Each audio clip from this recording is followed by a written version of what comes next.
puji sembah Tuhan, amin. Kita percaya Tuhan kita Raja yang hebat, amin. Amin. Katakan haleluya. Haleluya.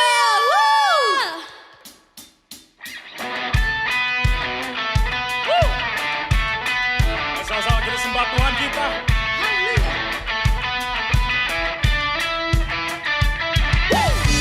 Karena kita percaya Tuhan kita Raja yang hebat, amin. Amin. Sembah haleluya. Haleluya. Angkatlah tinggi pancingnya dan sorakanlah kemenangannya, kemenangannya. Belenggu telah dipatahkan, kutuk dan maut telah dikalahkan, telah dikalahkan.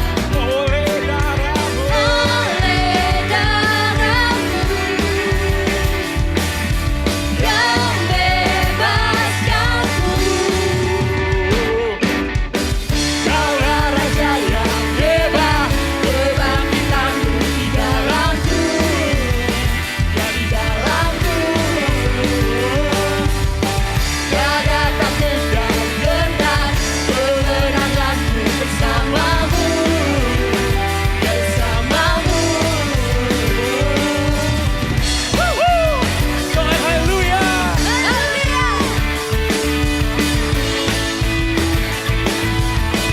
Apa akan puja dari awal, katakan.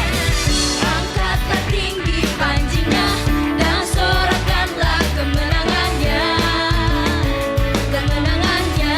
Belenggu telah dipatahkan, come on. Belenggu telah dipatahkan, kutuk dan maut telah dikalahkan, Say, telah dikalahkan. oleh darah-Mu, Oleh darah-Mu bebaskan. yang bebaskan. Sama-sama sembah Tuhan, katakan. Kaulah Raja yang hebat, kebangkitanmu di dalamku, di dalamku. Tiada takut dan gentar, kemenanganku bersamamu, bersamamu. Kita percaya Allah kita Allah yang dahsyat, amin. Amin. Allah yang sempurna, amin. Amin. Kita percaya Tuhan kita hebat dan kuasa, amin. Amin. Katakan haleluya. Haleluya.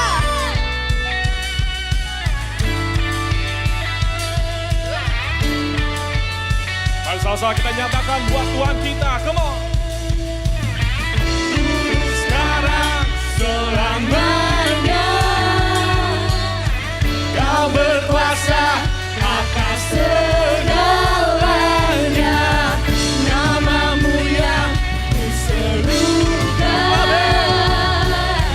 Kaulah Raja penebus yang hidup, dulu sekarang selamanya.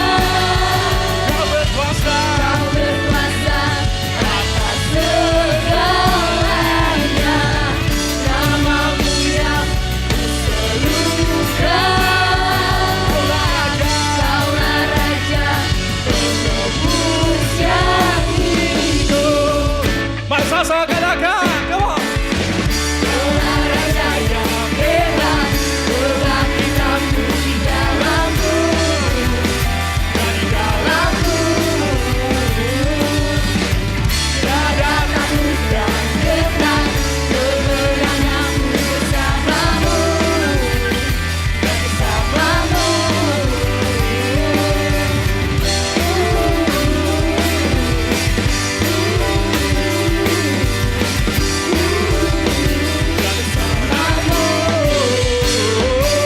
Silakan haleluya.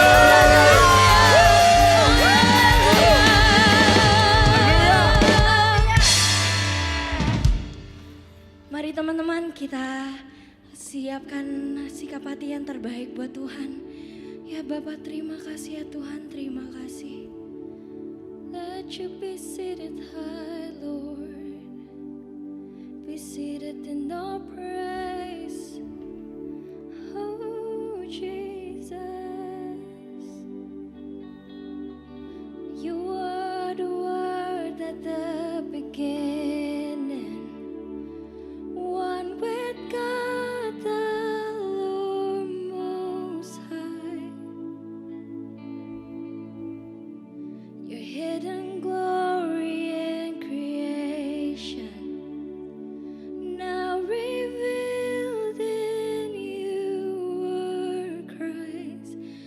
What a beautiful name it is.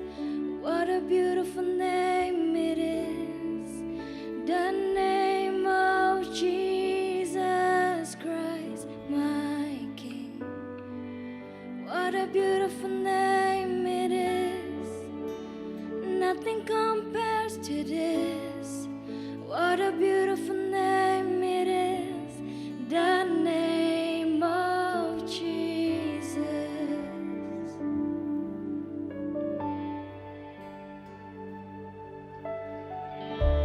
You didn't want heaven without us, so Jesus, you brought heaven down.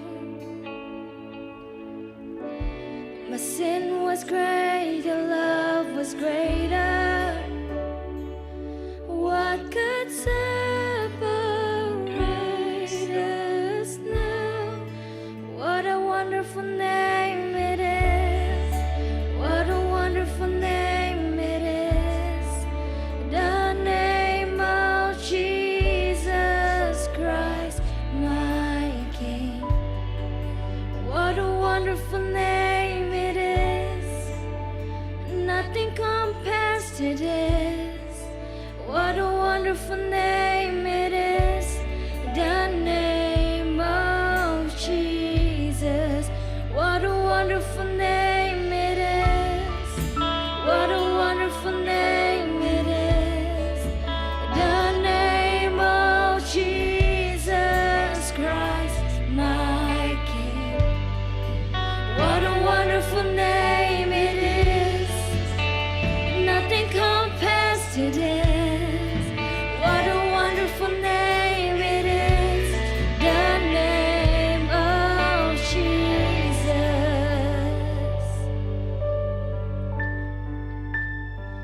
Ooh, oh Jesus, be lifted high. Oh, Jesus, be lifted high, Lord. Oh, come on, let's worship Him. Let's raise our voice and sing to Jesus.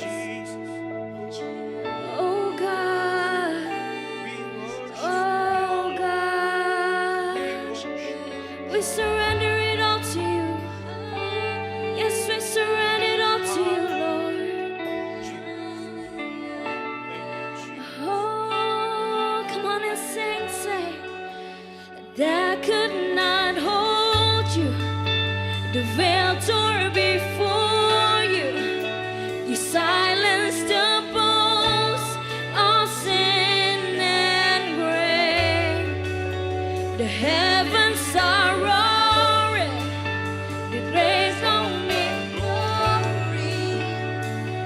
You are righteous. Come on, say you have the right for love. You have no equal. Now and forever, God, yours is the kingdom, Lord. Yours is the glory. Yours is the name above all. Say you have no rival, God. You have no equal. Now and forever, God, you reign. Oh, Jesus. Yours is the glory. Yours is the name